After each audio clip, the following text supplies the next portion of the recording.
हम तो माछ खेबे तो खेबे करबे चाहे कुछो भ जाओ। माछ के लाके मोरे पड़ते मोरबो करबे हम, लेकिन खा के मोरबे वो नहीं तो थोड़ी मोरबे।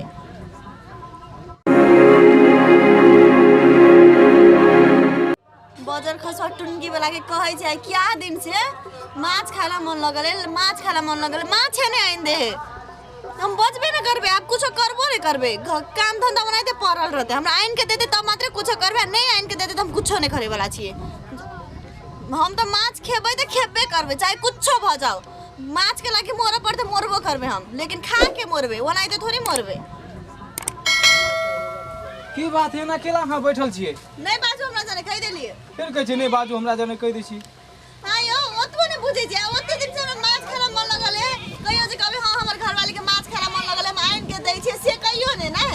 अरे माने माछे खाला अहाँ के लीलसा लगल य? हां माछे खाला लीलसा लगल है हमरा, आरो कथि ना लगतै। माने माछ तते अनिल चीज है जो अहाँ के लीलसा लगल है ना? हां हमरा माछ चाहबे करे। माछ खेबे त करबे हां? हां खेने बेगर रहबे नहीं? नहीं हमरा माछ खेबै त खेबै। बाप रे बाप, हमरा बुझाई पड़े एकरा माछ लाग के तब ही घर में कुछ खाना बनेतै, ना तो नहीं पिला देते ककरो। ओना नहीं बनेबे अहाँ? नहीं